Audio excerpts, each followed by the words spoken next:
So, this man was a gentleman called Harry Warner, and he was one of the famous Warner brothers. He was actually known as one of the founders of the talkies. And in 1925, he came up with a great quote,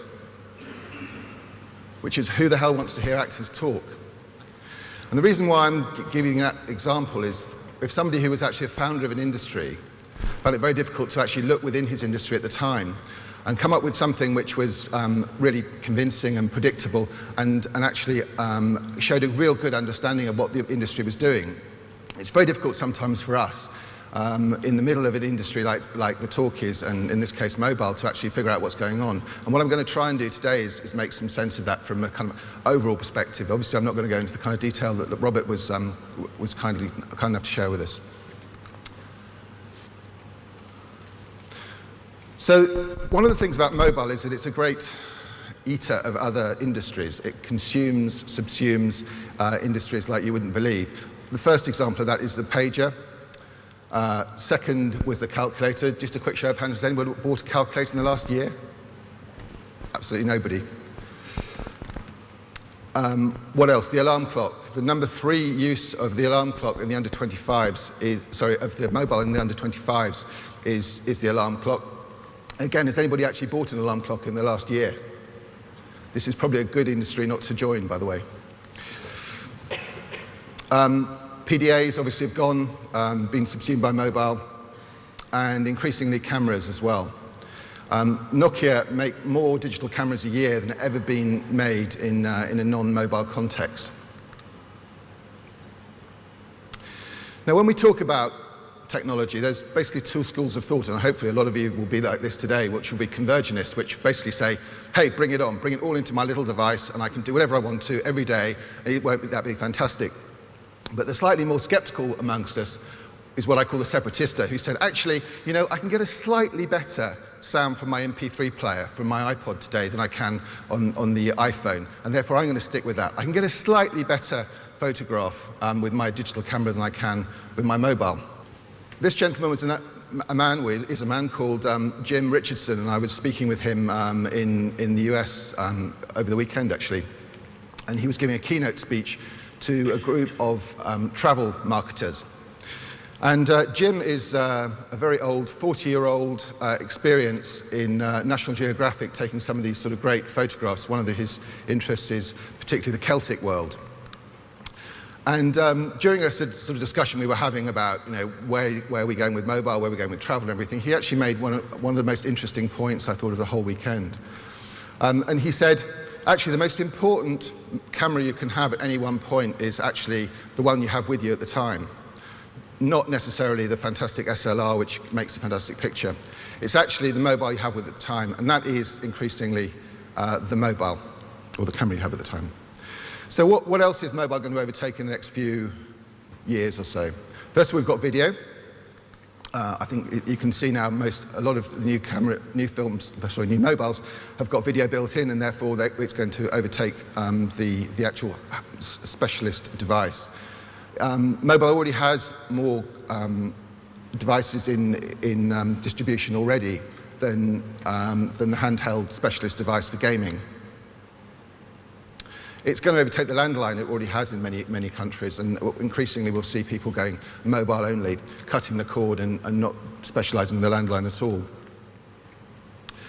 It'll certainly consume the iPod and the specialist MP3 player. And in fact, one of the reasons I personally believe that Apple actually launched the iPhone in the first place was because they could see at some point that their fantastic product, the iPod would actually overtake the mobile. And of course, the whole navigation side of things. We've seen Google Maps today. It's only a matter of time before we'll all be doing our navigation on our phones. Some other things coming up: couponing, health monitoring, translation, which we've seen Robert do already, keys, and the wallet, which Ian was talking about earlier on. These are all on the horizon. This is something which the mobile is going to take over. Probably slightly more controversially, the standalone desktop and the laptop, which is all on the convergence cycle now. And one of the things I've been saying for the last 5 years or so is that the mobile will do to the PC what the PC did to the mainframe. That doesn't mean to say there aren't any mainframes today, but it's much better to be a PC maker today, obviously.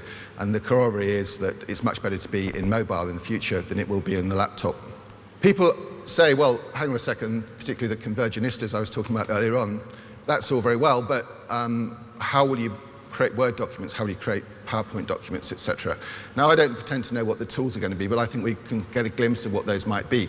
This is an example, an early example of a docking system for Nokia phones, and more recently we've seen this happen with the iPad, where you can slot your iPad into a keyboard, and a fantastic way of creating documents rather than consuming them, which is, I suppose, what the iPad is better known for at the moment. So there will be tools. This man is Werner Vinge, who's a very famous science fiction writer, but he's also a computer scientist and a retired mathematician from the San Diego University. So he's a man who has got his finger in, certainly in the present as well as the future. He wrote a very interesting novel called Rainbow's End, which Ian perhaps ought to put on his reading list, since he's obviously into sci-fi. And he was talking about some of the tools which might be available for us to interact better with mobile than perhaps we have today, which will enable that dream to come true of replacing the laptop.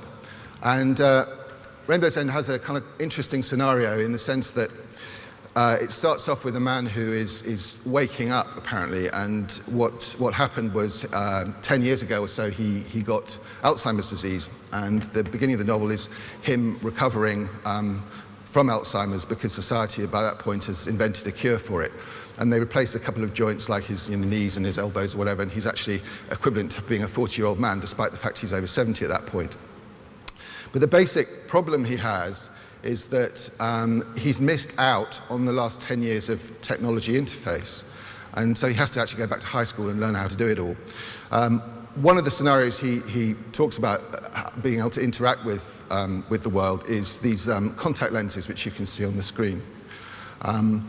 And he watches the world, basically people watch the world through contact lenses. You can actually see the real world like we can today if you fancy that kind of thing. But more importantly, you can see it through the digital world as well, and you can also see a view of augmented reality. And so what people are able to interact with their mobiles, or the equivalent of the mobiles in those days, if they want to send an email and you're kind of 70 or whatever, you have to sort of start going like this with sort of haptics and gestures.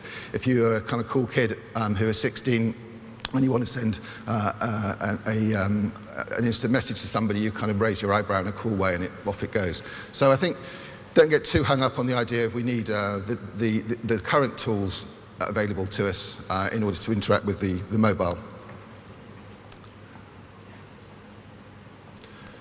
So I'm just going to take a few minutes to change pace slightly and look at mobile as a medium as opposed to an interactive channel. And I don't know if anybody knows what this is, but it's actually the very first example of a TV commercial ever shown in the world in 1941. And it was a 20-second commercial, and for the first 10 seconds, they literally just showed this image. The next 5 seconds was something like a voiceover which said, "America runs on bull overtime," and then it was 5 seconds, and it was back to the ball game.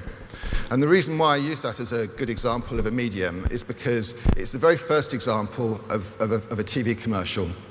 And you can see that they were borrowing from what came before it. They had a bit of radio in there, they had a bit of magazines, etc. But they weren't really fulfilling the potential of the medium. They weren't using moving pictures as an example. They weren't really using sound. So 10 years ago, we were talking about SMS, very basic push messaging, not a lot to it. You could get people to subscribe to your database, and you could start sending them messages. Wasn't very exciting, to be honest, and had patchy results. A few years later, we had MMS, which was at least added a bit of color to it. And around about the time AdMob started, we started to do interactive banners. And the big shift there was obviously from a push messaging basis to a pull messaging basis. And that started the ball rolling in a big way. About a year later, we had interactive graphical banners. So we're going to see something which perhaps a creative director would recognize as being something slightly interesting. And the big leap forward really was the iPhone and the fact that we could start developing specialist units for advertising. So we could start introducing different ways of interacting with the consumer, which they started to really appreciate. About 2 years ago, we had video for the first time, and I'll give you an example in a minute of how that works. And about the same time, we had our first $1 million advertising campaign, which was in 2008 in the US. But again, that was the first $1 million advertising campaign just with AdMob at the time. In the future, we're going to see more and more about location, which Robert's really covered. Augmented reality, which I think is going to be the next big thing in mobile. And increasingly coupons, and for those of you who are in the FMCG world, the ability to send a coupon to somebody's phone to redeem at the point of sale is going to be a huge leap forward, and will be one of those examples of something which the mobile phone can do, which the laptop can't. So essentially we've gone from this 10 years ago to this now, and this is an example of Reebok, a recent Reebok campaign. I'll just flick you quickly through that. So first of all, there's a banner, the consumer can wave over it, and there's a drop-down element to it, which they can then decide if they want to carry on and interact with it. If they do, they go to the specialist mobile web page, and again, the importance of optimizing here. And very many people then decide to go on and look at the video. And if they do, this is what it looks like.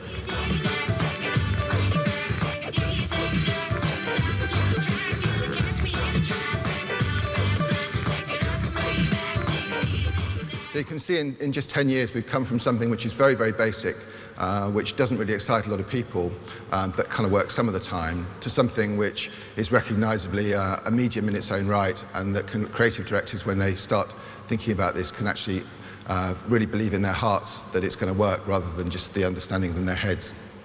So just to summarize, really, we've seen the development of the mobile in its own right as a channel. We've seen it advertised as a medium. And one definition of marketing, I guess, is it's something which will acquire customers, it'll retain customers, and it'll help you build your brand. And mobile is, along with the desktop, almost unique in being able to do that. Some things like television, they can certainly help you build your brand and they can acquire your customers, but it's not a very good way of, for instance, building retention. And because of all that, because it's a 360 medium, we think that mobile should be first, which is really where we started this whole discussion this morning. Thank you very much.